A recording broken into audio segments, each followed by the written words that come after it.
Oyes, ¿cuál es tu carrera? ¿Has oído esa palabra más que palabra, esa expresión tan latín y parla, tan alambicada, tan añeja, tan recurrente y tan... Ni tú ni yo sabemos lo que quiere decir en muchas ocasiones. Bueno, a mí me costó trabajo averiguarlo y como quiero evitarte ese trabajo, te lo cuento. Curriculum vitae. Currere.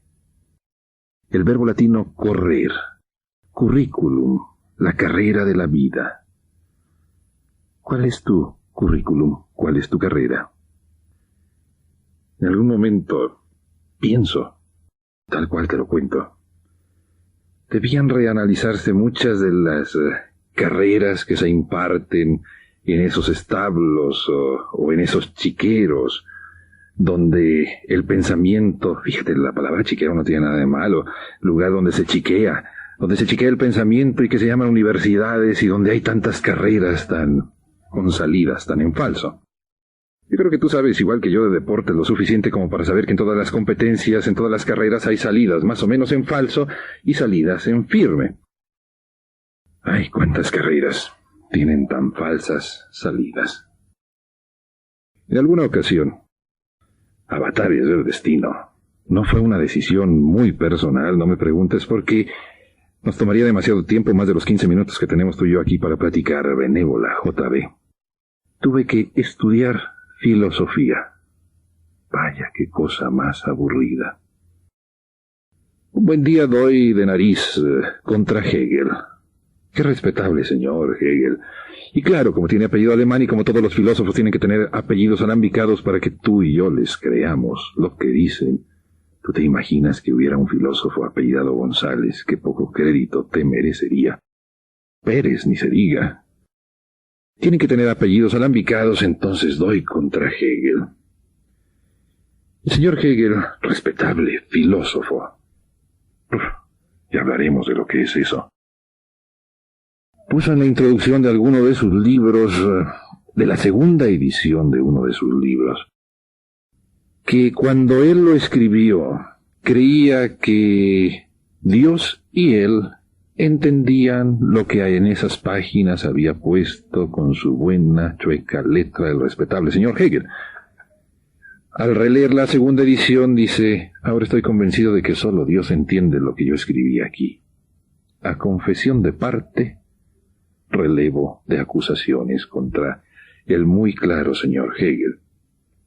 Pero eso es. ¿Servirá de algo la tal carrera de filosofía? No te enojes, por favor. Simplemente, si no hablo de algo, pues el radio no se puede llenar con silencio, y luego resulta que lastimo sentimientos muy finos y delicados. Pero existe la carrera de filosofía.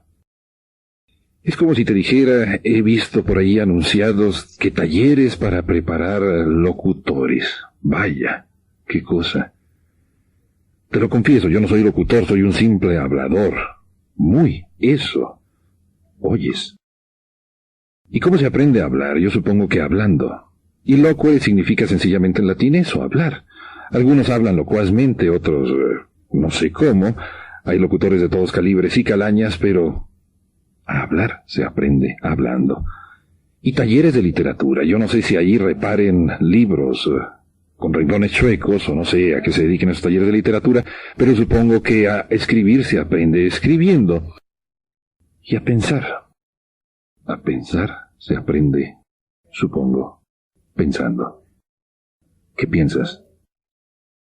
Y yo pienso que la filosofía es una hermosa ciencia que se aprende. Se comienza a aprender la primera noche de insomnio que tú pasas en tu vida. Y estás graduado como filósofo más o menos empírico, más o menos científico, cada quien, a la tercera noche de insomnio en que te estás preguntando, bueno, ¿y para qué todo esto? ¿Para qué esta fiesta inolvidable llamada así, sencillamente, la vida? ¿Piensas? ¿Cuál es tu carrera dentro de la carrera vital? ¿Qué piensas? O más bien dicho, ¿cómo piensas? Yo pienso, y de nuevo insisto en ello, que un filósofo es simplemente un señor sobrado de pensamiento y cuyo pensamiento te lo apropias tú, me lo apropio yo, para pensar que nosotros pensamos. Vaya complejidades del pensamiento. A ver si me explico. En estos tiempos en el que el pensamiento ya no tiene espacio. ¿Sabes por qué? Porque la pantalla se ocupa de pensar por ti, de instalar en la muy tuya y la muy mía frágiles ceceras o cabecitas, de instalar pensamientos prefabricados. Mira, en el transcurso de los siglos yo creo que estamos viviendo una época insospechadamente novedosa. Antes de esa frontera entre el siglo XV y el siglo XVI, antes de que un señor Gutenberg descubriera o realizara ese invento prodigioso transmisor del pensamiento que se llama la imprenta, no había otra forma de transmitir el pensamiento sino viva voz.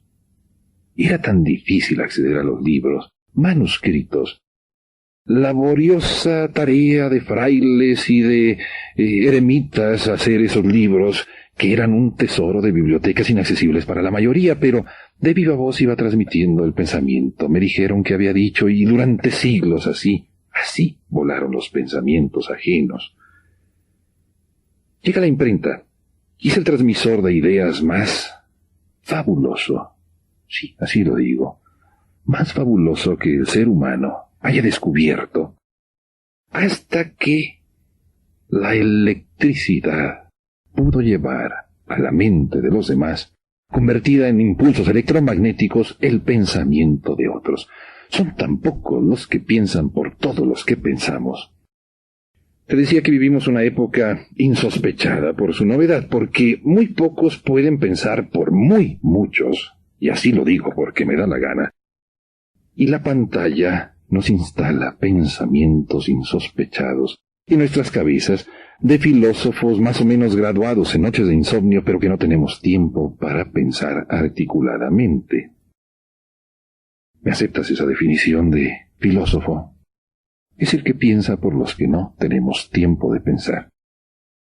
Y le expropiamos sus pensamientos, su propia explicación de la vida, para convertirla en la muy precaria explicación de la muy precaria nuestra existencia. ¿Te suena más o menos lógico?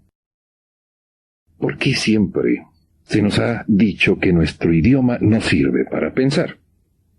Lo que te decía, que si hay un filósofo llamado Nietzsche, o hay un filósofo llamado Hegel, suena más importante que un filósofo llamado Pérez, o un filósofo llamado González, o Vasconcelos. Mi filósofo de cabecera, por cierto, tiene el aristocrático nombre de Pito Pérez. Lo admiro tanto. Me sirven tanto sus pensamientos para pensar mi propia existencia. ¿Quién es tu filósofo pensante? ¿Siquiera te has tomado la molestia de averiguarlo? Tal vez haya sido este señor llamado John Stuart Mill. ¿Nunca oíste hablar de él? Es el inventor, uno de los inventores de este fabuloso pragmatismo que vivimos en el siglo XX, en esta culminación a la carrera del siglo XX, esa conversión de tiempo en dinero. Tiempo que no se convierte en dinero no tiene absolutamente ningún sentido. Amistad que no se convierte en dinero, ¿para qué perder el tiempo?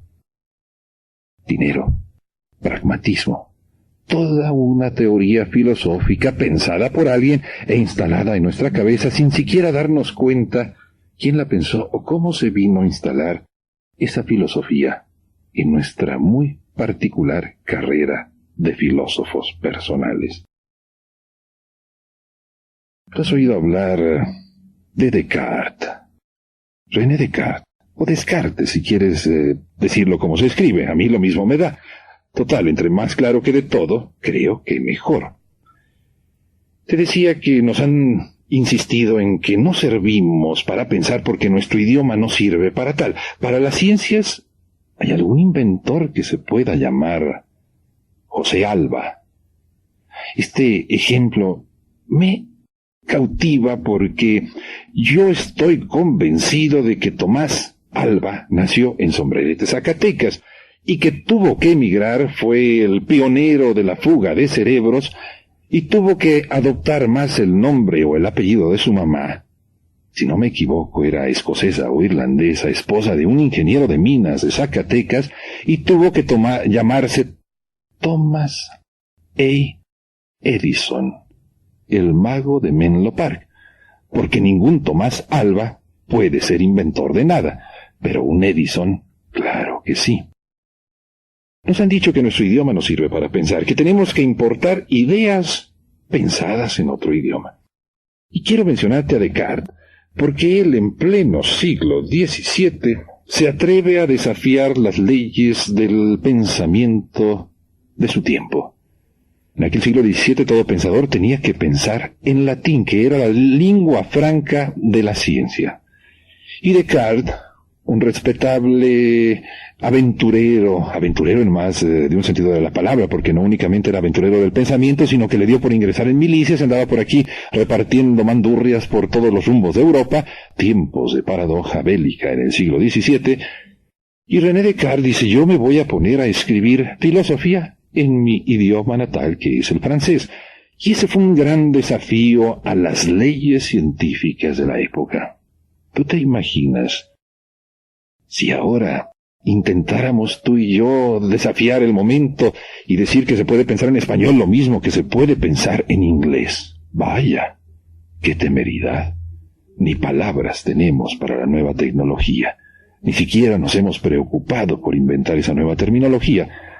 Pero es el equivalente en el siglo XVII a este simpático René Descartes. Si le llamo así, tú cámbiale la pronunciación y pronúncialo como te dé la gana. Él escribió un maravilloso libraco, 150 páginas. Perdón, ya le estoy aumentando la estatura al libro, 70 y tantas páginas, con su maravilloso discurso del método. ¿Qué es esto, discurso del método? Discurrir por un método, así te suena, yo creo, mucho más accesible, mucho más comprensible que no discurso, pero así le llamó, el discurso del método para bien dirigir la razón y buscar la verdad en las ciencias, más la dióptrica, los meteoros y la geometría, que son ensayos de este método. Vaya título para tan breve opúsculo.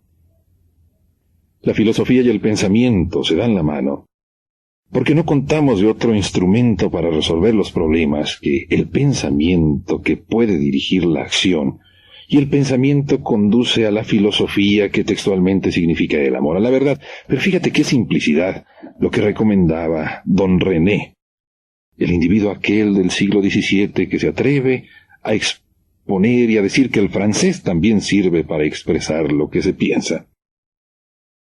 El método del pensamiento que él plantea es muy sencillo. Primero, no aceptes por verdadero lo que no conoces como evidentemente como verdadero. Segundo, divide las cosas lo más posible para mejor resolverlas. Tercero, ordena tu pensamiento para que vaya gradualmente de lo más simple a lo más complejo. Como quieres corres y no puedes andas, ¿te acuerdas de aquello? Y por favor, dice don René, no omitas nada en la enumeración de las cosas cuyas partes han de ser examinadas. Ese es el método de pensamiento que planteó en el siglo XVII don René Descartes. Descartes. Suena mucho mejor. El individuo aquel que en una simple frase atrapó toda su filosofía. Pienso, luego existo. ¿En qué piensas? ¿Cuál es tu carrera? Todos a la carrera. Hay que vivir así. Y la carrera no nos da tiempo para pensar. Tenemos que pensar con pensamientos ajenos, porque resulta tan peligroso. ¿Piensas?